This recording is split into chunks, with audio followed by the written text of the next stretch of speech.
नमस्कार, news nation पर Okinawa presents champions की जंग देख रहे हैं आप। मैं हूं आपके साथ चिराग सुखीजा, मेरे साथ मोनू चहल मौजूद हैं। और राजस्थान रॉयल्स बनाम दिल्ली कैपिटल्स, ये मुकाबला राजस्थान के जयपुर के सवाई मानसिंह क्रिकेट स्टेडियम में खेला गया, जहां पर राजस्थान रॉयल्स ने एक रोमांचक मुकाबले में जीत दर्ज की है, दिल्ली कैपिटल्स को हराया है। और ये राजस्थान रॉयल्स की लगातार दूसरी जीत है टूर्नामेंट की, आइस लीग की। और वहां पर अगर बात करें तो दिल्ली कैपिटल्स को इस सीजन की दूसरी हार का सामना करना पड़ा है लगातार। ऋषभ पंत का कमबैक जरूर हुआ है, लेकिन उस तरीके का परफॉर्मेंस अभी तक ऋषभ पंत के बैट से नजर नहीं आया है।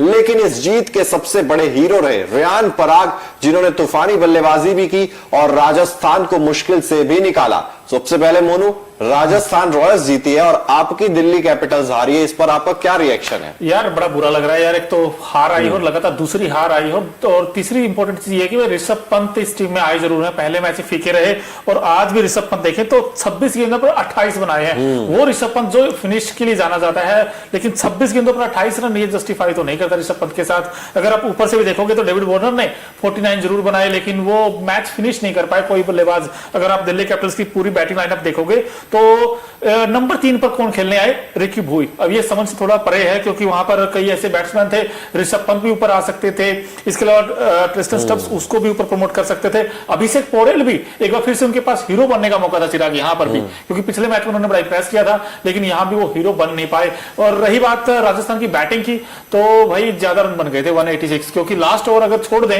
उससे पहले तो लगा था कि यार 150 के साथ बड़ी मुश्किल से बनेंगे, लेकिन वो जो 186 पहुंचे, वो क्यों पहुंचे? क्योंकि एक ओवर बड़ा महंगा 25 रन आए ना, आई थिंक उसमें। बिल्कुल, देखिए 25 रन आए थे और रियान पराग का तूफान आया था। पहले चौका, चौका, फिर छक्का, फिर चौका और फिर छक्का और फिर सिंगल। तो ये था लास्ट ओवर का हाल। और कहते ना दिल्ली के गेंदबाजों का ना अच्छे से खटिया खड़ी कर दी थी यहां पर रियान पराग ने। और जब राजस्थान रॉयल्स बैटिंग कर रही थी ना, मुश्किल का सामना राजस्थान को भी करना पड़ा था। संजू सैमसन का विकेट, कप्तान थे, उनका जल्दी विकेट गिर गया था। यशस्वी जायसवाल, जॉस बटलर, तो मतलब जो टॉप के 3 बल्लेबाज थे ना, वो दिल्ली कैपिटल्स ने जल्दी निपटा दिए थे। लेकिन उसके बाद राजस्थान रॉयल्स ने अपनी टैक्टिक्स में बदलाव किया। उन्होंने रविचंद्रन अश्विन को ऊपर भेजा, उन्होंने कुछ अच्छे शॉट्स खेले, मोमेंटम को राजस्थान की तरफ थोड़ा सा शिफ्ट किया। लेकिन उसके बाद क्या कमाल की बल्लेबाजी की है रियान पराग ने। एक कैमियो साथ जरूर दिया शिमरन हेटमायर, लेकिन जीत का स्टार जो हम कहेंगे ना, तो वो रियान पराग ही आपको है और वही आपको नजर आएंगे। पराग का तो मतलब आज जलवा तो नजर आया। 10 ओवर में राजस्थान की टीम ने सिर्फ 58 रन बनाए थे, 58, और 10 ओवर में 58 से राजस्थान की गाड़ी 185 तक पहुंच गई। मोनू, यही तो आप कह सकते हैं ना कि आपने एक जीता हुआ मैच, जो आपकी तरफ मोमेंटम पूरी तरफ था दिल्ली की तरफ, वो मोमेंटम पूरी तरीके से राजस्थान की तरफ चला गया और दिल्ली कैपिटल्स इस मुकाबले को हार गई। तो इसमें चिराग हम ये कह सकते हैं कि भाई रियान पराग बने राजस्थान जीत के हीरो और दिल्ली गेंदबाजों को बनाया जीरो। हमने तो लिख दिया, हमने तो बाहर थंबनेल में स्वागत ही इसी से किया है हमने। अब दिल्ली को जीरो इसलिए क्योंकि दिल्ली की बैटिंग ने अच्छा रन बनाए, ऐसा नहीं, लेकिन दिल्ली के गेंदबाजों को हुआ क्या था यार, जब आपने 10 ओवर में 58 पर रोक रखा है राजस्थान को, मोमेंटम आपके पास है, लास्ट के 5 अगर आप देखोगे तो आखिरी ओवर वो चुभेगा आखिरी ओवर, क्योंकि 25 रन आए यार उस ओवर में। ये भी नहीं कि 10, 12, 15 आए, वही 25 रन कंसीड करोगे, जहां स्कोर 160 रोक देना चाहिए था वहां 185 पहुंच गया। सो ये कंसर्न है दिल्ली के पास। और दिल्ली के पास अभी बताऊं ना चिराग, मैच फिनिशर नहीं है, बिल्कुल नहीं है यार, मैच फिनिशर आपके पास नहीं है। और अब देखोगे ना आप, अकेला मैच फिनिशर भी ना कई बार आपको ना थोड़ा सा मुश्किल में फंसा देता है। वहां से भी अगर आप देखोगे ना, रियान पराग एक तरफ से बल्लेबाजी कर रहे थे, पहले रविचंद्रन अश्विन वो थे, वो थोड़ा बहुत कंट्रीब्यूट कर रहे थे, साथ उन्होंने भी छक्के लगाए हैं। उसके बाद अगर आप देखोगे शिमरन हेटमायर, उन्होंने भी अच्छी बल्लेबाजी की है। लेकिन यहां पे जब ट्रिस्टन स्टब्स बल्लेबाजी कर रहे थे दिल्ली की तरफ से, तो साथ नहीं मिल रहा था किसी का। अक्षर पटेल दूसरी तरफ से, और यार मैं तो अचंभित हूं इस चीज को देखते हुए, संजू सैमसन के फैसले को देखते हुए। यार ट्रेंट बोल्ट का एक ओवर बचा हुआ था और यूजी चहल के भी 3 ही ओवर हुए थे।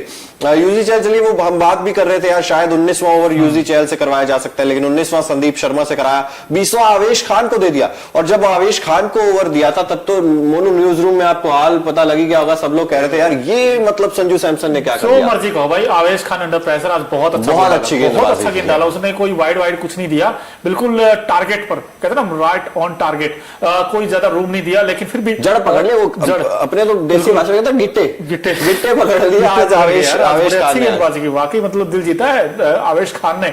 और रही बात आपने जो बात की थी कि अक्षर पटेल, भाई लास्ट में मुझे ऐसा लगा लास्ट की 10 गेंदों पर जब इनको 23-24 रन चाहिए थे, फिर 7 गेंदों पर 19 रह गए, भाई हिट ही नहीं हो रही थी इनसे, हिट लगी नहीं रही थी। मतलब आवेश खान को भी बहुत ट्राई कर रहे थे, अक्षर पटेल भी ट्राई कर रहे थे, स्टब्स भी ट्राई कर रहे थे, और स्टब्स का अगर देखिए 10 गेंदों पे 10 रन थे स्टार्टिंग में, उसके बाद उन्होंने एक और अच्छा पिटाई की उसमें, वरना तो भाई बहुत धीमा खेला Delhi, to be honest. Second, जब आपको रन चेज कर रहे थे, आपके मैच गिरफ्त में आ गया था, एक बार ऐसा लगा था कि बन जाएंगे ये, ऐसे तो नॉर्मल होता क्योंकि 6 में तकरीबन 80 के आसपास चाहिए थे, 5 में 66 रह गए थे, लगा था कि हो सकता है बन जाए, लेकिन धीरे धीरे धीरे आते आते काम खराब हो गया। लेकिन जोश बटलर, ये बटलर का जोश दोनों मैचों में शांत सा लगा है चिराग, और आज भी देखिए 16 गेंदों पर 11 रन बनाए सिर्फ। बटलर के लिए भी थोड़ा सा कंसर्न है, इस टीम में स्ट्रगल करते नजर आ रहे हैं। लेकिन यशस्वी जायसवाल, उन्होंने भी आज उतना इंप्रेस नहीं किया। लेकिन तेज गेंदबाज की बात करेंगे, लेकिन कुलदीप यादव बड़े आज भी महंगे साबित हुए भाई, 4 में 41 दे दिए, 10 से ऊपर का इकॉनमी है, एक ही विकेट इनको मिला, क्योंकि राजस्थान का जो स्वाई मानसिंह स्टेडियम है ना, वो रास्ता आया नहीं है कुलदीप यादव को, रास नहीं आया। और देखिए ये मैं पूछना चाह रहा हूँ कि भूई, अब ये 2 मैच हो गए, दोनों ही फ्लॉप हुए, ये किसकी सोच है, क्यों इनको नंबर 3 खिलाया गया भाई, मेरे समझ से परे। आप स्टोरी करने वाले हो ना, कौन है? जब आप यार मतलब कोई बल्लेबाज चलता है तो आप तुरंत बता देते हो कौन है। जब हर्षित राणा ने वो ओवर डाला था केकेआर के तरफ से एसआरएच के खिलाफ, जब क्लासेन और वो मार रहे थे, आपने तुरंत आपने ऑन किया कैमरा, मैं हूं मोनू चहल, हम आपको बताएंगे कौन है हर्षित राणा। नहीं, आज आप बता नहीं रहे रिकी वुई कौन है, बता देंगे, लेकिन इनका नाम ना इनके टीम मैनेजमेंट में रिकी पॉन्टिंग है। स्टोरी चाहिए उनसे मिलता जुलता है ये रिकी, पर वो ऐसा काम किया नहीं पॉन्टिंग वाला जो इन्होंने कल एक स्टोरी बिल्कुल रिकी वुई पे कि आखिर ये रिकी वुई क्या है, कहां से आते हैं, किसके लिए खेलते हैं, ये सब चीजें आपको कल हम बताएंगे, क्योंकि आज तो देरी हो गई थोड़ी। लेकिन देखिए जिस तरीके से ये रन चेज करना चाहिए था दिल्ली कैपिटल्स को, उसमें भी कई सारी चीजें आप फैक्टर्स नोट करेंगे वहां पर। डेविड वार्नर सेट हो चुके थे, विकेट उसके बाद डेविड वार्नर गिरा, और बाय द वे यहां पर राजस्थान से भी कैच छोड़ा था, ट्रेंट बोल्ट के पास कैच जारी थी ट्रिस्टन स्टब्स की, हो सकता था ये पहले ही मैच जीत जाती राजस्थान रॉयल्स, लेकिन उन्होंने भी गलतियां की। लेकिन उन गलतियों को कहते हैं ना कि कोई अगर भाई एक लूप होल मिलता है ना अगर आपको, तो उसमें आपको घुस जाना होता है, फिर आपको पकड़ लेनी है वो कामियां, वो गलतियां। लेकिन दिल्ली कैपिटल्स ने ना वो गलतियों को जो राजस्थान कर रही थी उनको पकड़ा नहीं। सिराज यार देखो, अब लोग हमेशा कहते हैं कि भाई चमत्कार है तो नमस्कार है, यहां पर चमत्कार हो सकता था, क्योंकि 10 गेंदों पर 9 बनाए किसने, अभिषेक पौरेल ने, जो फिनिशर के लिए जाने जाते हैं दिल्ली के लिए। अक्षर पटेल 13 गेंदों पर 15 बना रहे हैं। बताइए, जब आपको इस तरीके की सिचुएशन हो तो वहां पर तो आपके मैच ये हाथ में था, लेकिन आपने 2 पॉइंट, बड़े इंपॉर्टेंट पॉइंट आज आपने गंवाए हैं। ये आप फिर टॉप 4 के लिए फिर दिक्कत आएगी दिल्ली के लिए, फिर किसी और पे डिपेंडेंट रहना पड़ेगा कि यार ये उसको हरा दे, वो उसको हरा दे। लेकिन आज आपके पास अच्छा मौका था राजस्थान को राजस्थान में हराने का। अब संजू सैमसन की बात करें तो वही 15 रन बनाकर आउट हो गए, 14 गेंदों का सामना किया। टॉप ऑर्डर ने काम खराब किया, लेकिन लोअर मिडिल ऑर्डर ने अच्छा। और ये स्टार है आपके आज रियान पराग, 84 बनाए 45 बॉल में, क्या पारी खेली आज इन्होंने, ये तो आज कमाल है यार पराग का। तो आज मतलब जलवा पूरा जलवाए, वो कहते हैं ना कि बैटिंग देख के कुछ समा बांध दिया। और जब रियान पराग बैटिंग कर रहे थे, और पिछले मुकाबले में मैंने वो कह दिया था ना कि वो दूध के पांव पालने में दिख जाते हैं यार, वो पता लग जाता है कि कैसा खिलाड़ी। और इस सीजन जो है ना वो नजर आ रहा था रियान पराग की पहले मैच में, और दूसरे मैच में तो वो पूरे निखर के ही सामने आ गए हैं, और कमाल की बल्लेबाजी भी किया उन्होंने। चलिए, आप बात कर रहे हैं तो हम ये भी दिखा देते हैं भाई, इस मैच में कौन ऐसा खिलाड़ी था जिसने मतलब कहते हैं ना कि महफिल लूटी है। तो ओकिनावा की जो स्कूटी आप देख भी रहे होगे, ये कई कलर्स में आती है, कॉस्ट इफेक्टिव भी है। तो Okinawa effective player of the match कौन है आज, उस पर एक नजर डालते हैं। Okinawa effective player of the match, champions की जंग में आज देखिए, आज मतलब और कोई हो ही नहीं सकता यार यहाँ पे। अगर रियान पराग का नाम नहीं होगा ना तो ज्यादती हो जाती। तो हमने सोचा भैया आप रियान पराग का नाम जप रहे थे, तो हमने सोचा कि रियान पराग ही क्यों ना आए। और देखिए जो पारी है अभी, आउटस्टैंडिंग नॉक थी, मैच विनिंग नॉक मैं कहूंगा, 84 बनाए 45 में, क्योंकि 10 में सिर्फ 58 था राजस्थान।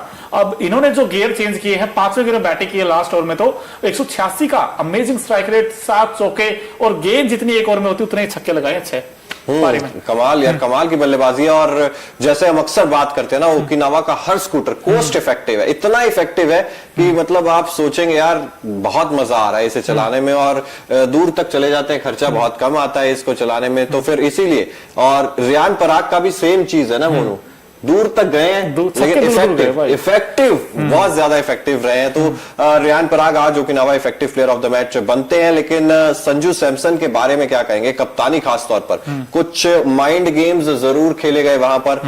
कई बार मैंने देखा कि फाइन लेग आपने हटा दिया, उसके बावजूद आपने बाउंसर ट्राई किया। वो जो लास्ट ओवर की अगर मैं बात करूं, आवेश खान जो सेकंड लास्ट ओवर था संदीप शर्मा का, पहली गेंद ही उन्होंने बाउंसर मारी थी, उस पर छक्का जरूर पड़ा था, लेकिन वो माइंडसेट दिखा रहा था संदीप शर्मा का भी कि उतना ज्यादा हड़बड़ाहट नहीं थी उनको पता था कि फोकस कहां पर रहना है, मेरे पास कितनी गेंद है और मुझे कहां पर टारगेट करना है। नहीं, संदीप बड़ी मैच्योरिटी दिखाई है संदीप शर्मा ने भी, क्योंकि ये एक पिछला सीजन अगर आप देखोगे और ये सीजन देखोगे, बड़ी इंप्रूवमेंट्स है इस गेंदबाज में। हम पहले मानते थे कि भाई जहां गेंद लहराएगा, जहां पे गेंद अंदर बाहर जाएगा, वहां पे संदीप बड़े कारगर रहते हैं, लेकिन अब तो ये डेथ ओवर के भी स्पेशलिस्ट बनते जा रहे हैं। ये कहीं ना कहीं संजू सैमसन को इन्होंने कॉन्फिडेंस दिया है कि मैं डेथ में भी गेंदबाजी कर सकता हूं। और अच्छी बात क्या है Sanju Samson and team management के लिए कि भाई ट्रेंट बोल्ट ही नहीं, हमारे पास आज संदीप शर्मा भी है और साथ ही साथ आवेश खान ने, इन्होंने एक बड़ी उम्मीद जगाई है कि भाई हम डेथ में आके रन बचा सकते हैं। और आवेश खान के लिए तो यार बहुत ज्यादा क्रिटिसाइज भी किया जा रहा था राजस्थान रॉयल्स को कि यार मतलब आपने देवदत्त पट्टिकल देकर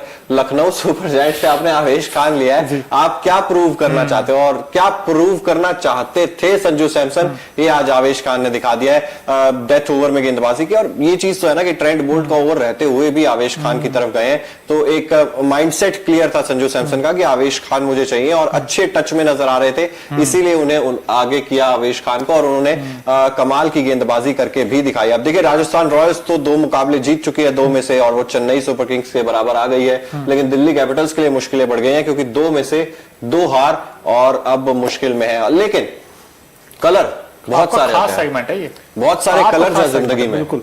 क्योंकि देखिए हम हमेशा देखते हैं कि यार मैच में ना बहुत कुछ होता है, लेकिन हम कुछ नया और यूनिक करते हैं, जिसमें हमारी टीम है, शैलेश जी हैं, बड़े अच्छे आपको विजुअल से दिखाएंगे। तो Okinawa colourful moment of the match आज क्या क्या है एक बार उस पर नजर डालते हैं। देखिए ऋषभ पंत, आज इनका 100वां मैच था ये T20 की हम बात करें, लेकिन यहाँ पर राजस्थान के फैंस आए थे और ये खिलाड़ी ने तो आज मतलब हर किसी को कहते ना कि मतलब मंत्रमुग्ध कर दिया, हर किसी को मजा किया। रियान पराग ने आज वो ऋषभ पंत जब मैदान पर आएंगे ना इस पूरे सीजन, उनकी झलक तो दिखनी ही चाहिए, अब हमारे लाइव में भी दिखनी चाहिए, इसीलिए यहाँ पर ऋषभ पंत भी आपको नजर आ रहे हैं Okinawa colourful movement of the match में, और इसके अलावा वो कुछ फैंस भी आपको नजर आ रहे हैं। तो ये कुछ कलरफुल मूवमेंट्स हैं Okinawa colourful movement of the match में, जो हम चाहते हैं ना कि आप भी देखें दृश्य। अगर आपने मैच मिस कर दिया तो कुछ तस्वीरें जरूर, वो जो है ना शब्दों के साथ अगर तस्वीरें मिल जाए तो एक खूबसूरत फिल्म, एक खूबसूरत पिक्चर बनती है। बिल्कुल खूबसूरत है, लेकिन भाई अब जो ओकिनावा की जो स्कूटी हम कहते हैं कई बार कई कलर्स में आती है, मैं तो आज रेड पहना है भाई, मैं तो आज लेने वाला हूँ एक स्कूटी। एक और ले रहे हो आज? एक और लेने वाला हूँ यार, क्योंकि यार पूरे घर में सबके पास ओकिनावा का स्कूटर होना चाहिए, मस्त एकदम है ना, मस्त आता है यार। चलिए बिल्कुल जरूरी है ओकिनावा के, आप भी देखिए स्कूटर्स ओकिनावा के बहुत अच्छे हैं, आप भी खरीद सकते हैं। और देखिए जिस तरीके से अब आईपीएल धीरे धीरे आगे बढ़ रहा है, लेकिन एक चीज है बाय द वे जो अभी तक नहीं बदली है, 9 मैचेस हो चुके हैं मोनू, घर का शेर जो है ना वो घर का शेर है यार, मतलब घर पे मतलब 9 मैचेस लगातार, पैटर्न देख रहे हैं कितना ज्यादा मतलब बढ़ता ही चला जा रहा है। एक मैच से लेकर शुरुआत से हमने देखा और 9 मैचेस पूरे हो रहे हैं, 9 के 9 मैचेस होम टीम ने जीते हैं, जिसके घर पर मुकाबला उसी की जीत। इससे आप क्या समझ सकते हैं, क्या हम समझ सकते हैं कल? मैं समझ गया, कल मैं जो समझ गया, क्योंकि भाई देखिए इनका ये कहना कि भाई जो घर पर खेलता है वो जीतता है। अब कल एक बड़ा रोमांचक मुकाबला होने की उम्मीद है, क्योंकि एक तरफ केकेआर तो दूसरी तरफ आरसीबी ने अपना पहला मैच बेंगलोर के एम चिन्नास्वामी स्टेडियम में जीता था और क्या धमाकेदार अंदाज में जीता।